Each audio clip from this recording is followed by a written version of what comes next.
من ئەندازیار لێزان محەممەد یونس ئەندازیاری سەرپەرشتیارم لە پرۆژەی جۆتسایدی بەحرکە لە نێوان 120 و 150 ئەم پرۆژەیە بە درێژایی 2 کیلۆمەتر و نیوە لەلایەن سەرۆکایەتی شارەوانی هەولێر ئەنجام دەدرێتن. ئەم پرۆژەیەکی استراتیجیە لەبەرەوەی خزمەتی دانیشتوانی ئەم شارە دەکاتن لە نێوان هەولێر و بەحرکە بێک دەبەستێتەوە بە جۆتسایدێک. ئەم پرۆژەیە بۆەوە کراوە ڕۆژانە لەم ڕێگایە هەزاران حادیسەی هاتوچۆ ڕوو دەداتن بۆ سەلامەتی گیانی هاوڵاتیان کرا بە 2 ساید ئەم پرۆژەیە.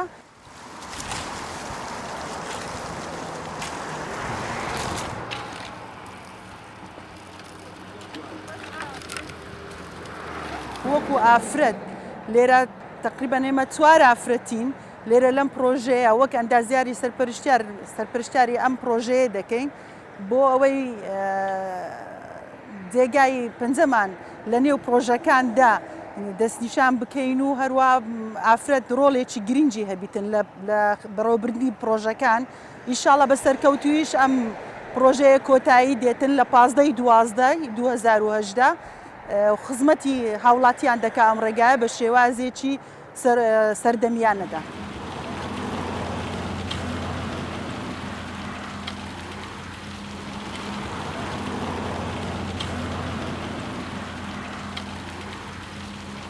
پێم وایە خەڵک دەبی بە جوانترین شێوە پێشوازی لەم ڕۆژە بکات، چونکە ئەمە ڕۆژێکی گرینگە. هەر کەس و هەر کەس دەبێ بستە سەر سندوقەکانی دەنگدان بۆ ئەوەی دەنگ بداتن بەو لیستەی کە خزمەتی هاوڵاتیان دەکاتن و پێم وایە هەر کەسە و بسی بۆ ئەوەی دەنگی نەفەوتێتن زیاتر هەم بدەین خەڵکەکان بۆ ئەوەی ئەم پرۆژانە زیاتر بەڕێوە بچتن و زیاتر پەرەو پێش بچینە سەر سندوقەکانی دەنگدان لە زووترین کات.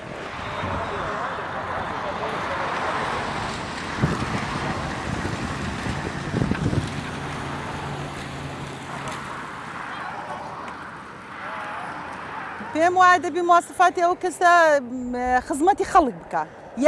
یەکەم خاڵ ئەوە بی خزمەتی خەڵک بکە، دووەم خاڵیشەوە بیتن پرۆژەی خزمەتگوزاری زیاتر بۆ شاری هەولێر و شارەکانی دیکەی کوردستان بەڕێوە ببات.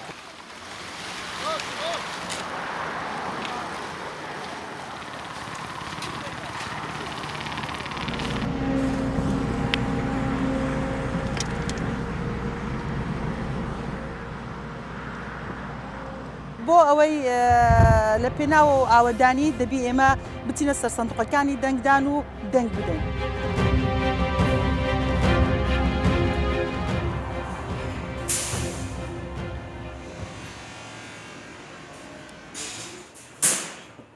ناوم سالار محەممەد ئەحمەد حەدادم لە 95 حەدایی دەکەم. ئیشی دەرکە و پەنجەرە و کەتیبە و محەجەرە و ئەوەی پەیوەندی بە ئاسن وێ ئەمە دەکەین. مۆدێل نوێش هاتێ ئێستا سیەنسیە ئەو مۆدێلات نوێیانە هاتیە بەکاردێ لۆ جوانکاری وڵاتی خۆمان.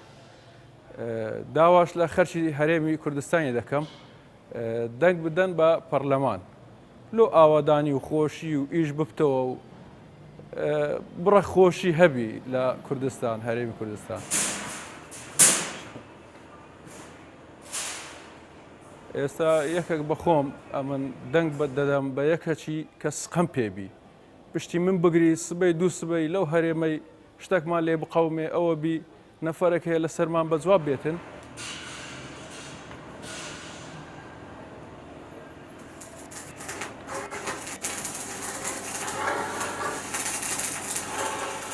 دەنگ دەدەم بە یەکەکی کە سقەم پێبی سبەی 2 سبەی وڵاتی خۆمان جوان کاتن ئیشی لۆمان بینی پشتمان بگری مەکانمان لۆ بینن بنا گەورە و وەک میسالەن ئەڵمانیا ئەوروپا یابانە یعنی حەزم لێ وڵاتی مە وەچیوان بی جوانترش بی.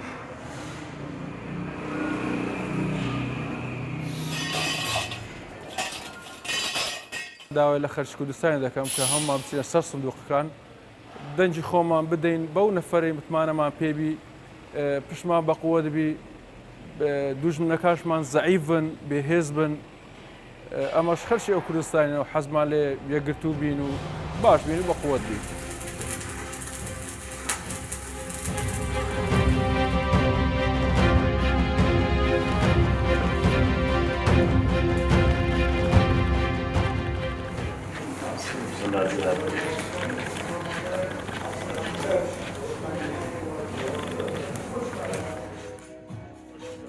ڕێبەرز هاوڵاتی خۆشەویست لە وەرزی هاوی کەمێک ئەگزامی ئۆتۆمبیلەکانتان بکەنەوە.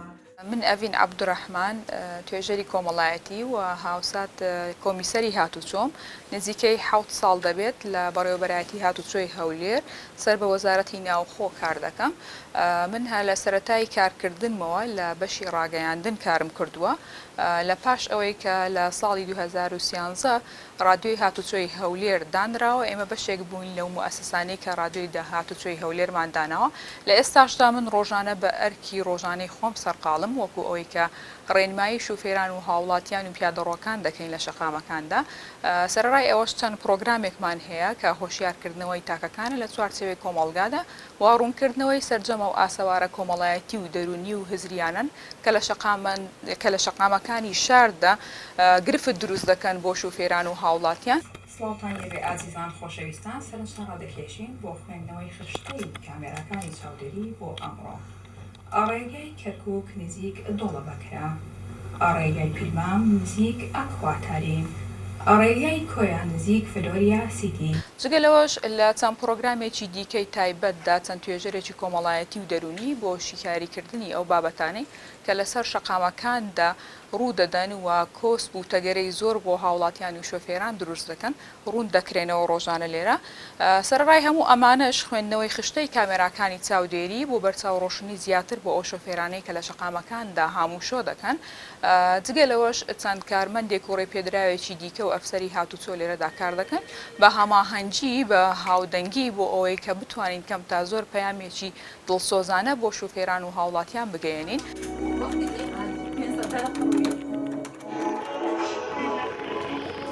بۆ پرسیاری یەکەم یاخود لە پرسیاری دووەم کە وەستانە لە شوێنی قەدەغەکرا. ئەگەرچی ئێمە ناتوانین وەکو پێویست بتوانین کە کاریگەری گەورە و ئەرێنی بخەینە سەر ڕێژەی پێکدادانەکان لە شەقامەکاندا، بەڵام ئەوەی کە دەری خستووە بپێ ئەو داتایەنێک کە ئێمە لە بەردەستماندایە وەکو ستافی کاری ڕادیۆی هاتوچۆی هەولێر ڕۆڵی کارامان جێراوە لە کەمکردنەوەی ڕێژەی پێکدادانەکان لە شەقامەکانی شاردا.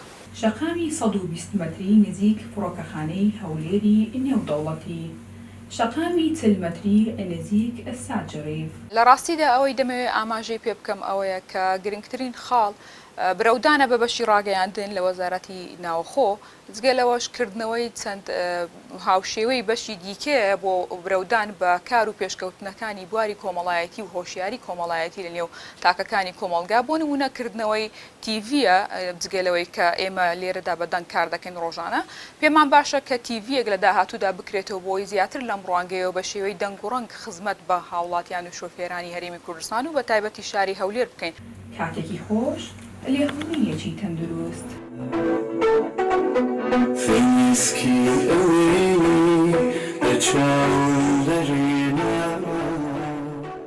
لەم ڕوانگەیەوە داواکارم لەو شوفێر و پیادە بەڕێزانەی کە لە نێو شارە جیاوازەکانی هەرێمی کوردستاندان کەسی شیاو لە ڕۆژی هەڵبژاردندا هەڵبژێرن بۆەوەی کە خزمەتی شیاو پێشکەش بە تاکەکانی کۆمەلگا بکرێت و دروشمی ئێمە هەموو ئەوەیە کە سەرکەوتنی خوازراو بۆ مرۆڤی خوازراو بێ و کەسی شیاو لە شوێنی شیاو بێت. هەرێکێک لە تاکەکانی کۆمەلگا من هەر با لە خۆمەوە دەست پێ بکەم دەنگ بۆ کەسانە بدەین کە کەم تا زۆر لە ڕابردووی زیڕینیان هەبوو خزمەتی گونجاو و شیاویان پێشکەش بە تاکەکانی کۆمەلگا کردووە، بۆیە هەمومان هاوکار و هەماهەنگ دەبین لە ڕۆژی هەڵبژاردندا دەچین بۆ دەنگدان بەیەکەوە بۆ ئەوەی کە کللتورێکی جوانتر و نایابتر و شایستەتر دروست بکەین بۆ کۆمەلگای کوردستان کە هەمومان بە شێوازێکی ئەرێنی چاوەڕوانی حکوومەتی داهاتوومان بکەین لەم ڕوانگەیەوە خزمەتی جوانتر و جوانتر پێشکەش بە سەرجەم تاکەکانی کۆمەلگا بکرێت.